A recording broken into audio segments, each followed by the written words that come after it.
특히 암 치료는 굉장히 비용도 많이 들고 그러지 않습니까? 의약품 재창출을 통해서 경제적인 문제에서 좀 자유로워졌으면 좋겠습니다.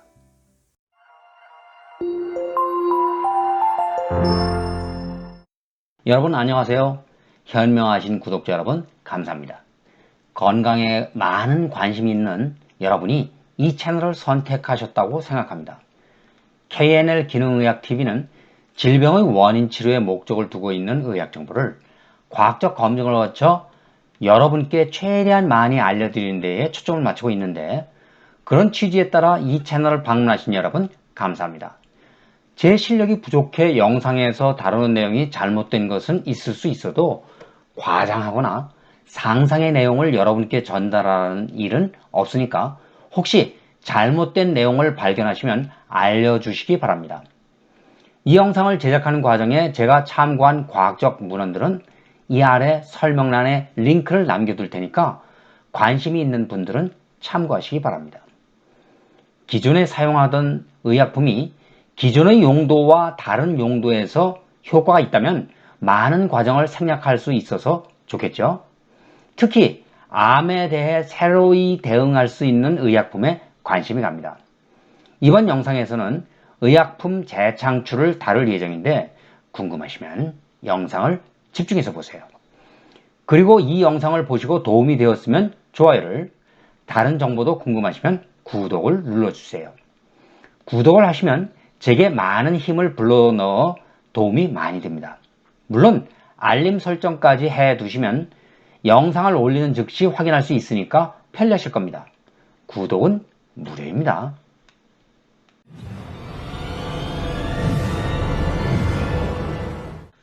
의약품 재창출은 신약 재창출이라고도 부르는데, 임상에서 효과가 부족해 실패한 약물이나 시판되고 있는 약물을 다시 평가하여 새로운 약효를 찾아가는 것을 뜻합니다. 신약 개발은 시간과 비용이 많이 들어가는데, 의약품 재창출 전략은 신약 개발에 들어가는 비용 절감과 개발 속도를 고려할 때 잠재적으로 위험성이 낮은 화합물 사용을 포함하기 때문에 점점 더 매력적이라는 점을 들 수 있습니다. 먼저 새로운 용도 발견과 개발이고, 전 임상 연구와 임상 연구를 거쳐 FDA는 미국의 식품의약청, 이렇게 볼 수 있겠죠. 검토 단계에 이어 시판 후 안전성 검증이 이어집니다. 이런 전략으로 들어가는 비용은 16억 달러쯤 된다는데, 기존의 신약 개발에는 120억 달러가 든다고 합니다. 또한 기존의 신약 개발에는 10에서 15년 정도 이만큼이 소요된다고 하는데, 거기에 비해 의약품 재창출 과정에서는 약 8년이면 된다고 하니까 시간과 비용 측면에서도 매우 유리하다, 그런 것을 알 수 있고, 컴퓨터를 이용한 접근 방식으로 효율성이 크게 향상되었습니다.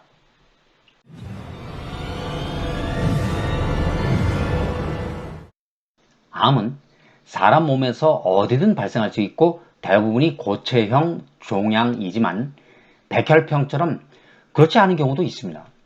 암센터의 통계 자료를 보면 해마다 암 발생자 수는 증가하고 있고, 우리나라의 기대 수명이 83세인데 이때까지 생존할 경우 암에 걸릴 확률은 37.9%라고 하네요. 세계보건기구인 WHO에 의하면 암은 세계적으로 거의 6명의 죽음 중 1명 비율로 일어나고, 가장 보편적인 암은 유방암, 폐암, 대장암과 전립선 암입니다. 이런 것을 살펴볼 때 제게 관심이 가는 것은 흔히 화학요법이라고도 부르는 항암제 치료입니다. 사실 항암제는 대부분 발암물질이라고 할 수 있고, 암세포뿐만 아니라 정상세포마저 파괴하기 때문에 문제가 되고, 이것들이 매우 비싸다는 점이 걸립니다. 그래서 저렴하면서도 안전성이 일정 부분 확보된 기존 의약품 중 비암 약물이면서 항암 성능이 있는 의약품을 선택하는 게 좋습니다. 의약품 재창출을 통해 가능성이 있어 보이는 몇 가지 새로운 것들을 소개하려고 합니다. 새로이 소개할 것들은 개별적으로도 다룰 예정이지만 일단 5가지만 소개합니다. 우선 나이트로글리세린. 이것은 폭발성을 가진 무색 투명한 액체인데 여러분들 나이트로글리세린 그러면 노벨 딱 떠오르네요. 협심증 치료나 예방, 고혈압 치료, 심근경색증, 저혈압 유도에 사용하는 NO 생성을 통해 혈관 확장제로 작용하고 항암 잠재 효능이 있다고 합니다. 다음으로는 셀레콕시브라는 그런 선택적 비스테로이드 항염증제로서 엔세이드에 해당하며 통증과 염증 조절을 위해 사용하는데 시험관에서 유방암 세포 증식을 억누르는 것을 알 수 있습니다. 항생제인 리팜피신과 항바이러스제인 리바비린도 항암 효능이 있는데 놀라운 것은 비타민 A도 항암 효능을 보인다는 것입니다. 비타민 A는 지용성 비타민 중 하나로 우리의 시력에 큰 영향을 끼치는 비타민인데 과용하면 안 되지만 항암 효능도 있으니까 나중에 반드시 다뤄볼 생각입니다.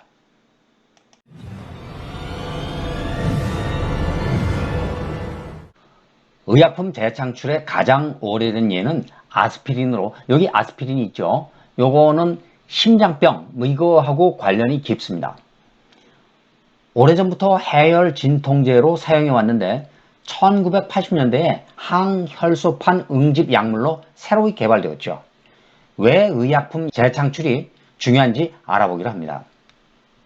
신약 개발 과정은 지루하고 비용이 많이 들며 실패 위험이 큰데 의약품 재창출은 약물 발견의 실패를 완화하는 데 도움이 됩니다. 탈리도마이드 같은 경우는 기형아 문제를 양산하는 것 때문에 사회적으로 큰 반향을 일으켰습니다.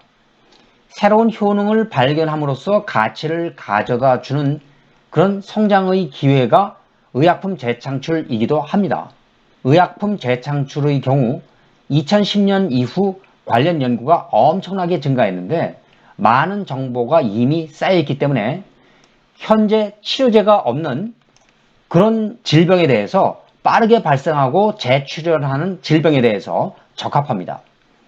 이것의 대상 후보는 2상 또는 3상으로 특정 적응증에 대한 효능을 입증하지 못했기 때문에 주요 안전성 문제가 없는 임상 개발 중인 약물 및 상업적 이유로 중단되고 특허가 만료되는 약물로부터 얻을 수 있습니다.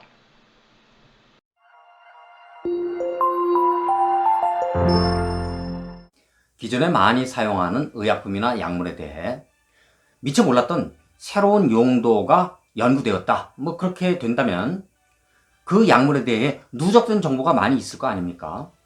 그렇다면 새로운 용도를 개발하는 비용, 시간 이런 것을 많이 아낄 수 있습니다.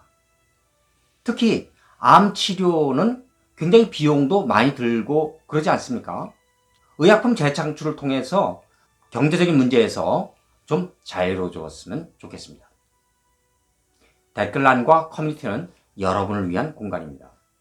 KNL 기능의학TV는 여러분 생각이 궁금합니다. 건강에 관한 소중한 여러분의 의견이나 영상에서 다뤄주기를 원하는 아이디어 이런 게 있으면 댓글란, 커뮤니티 이런 데에 그 의견을 남겨주시기 바랍니다.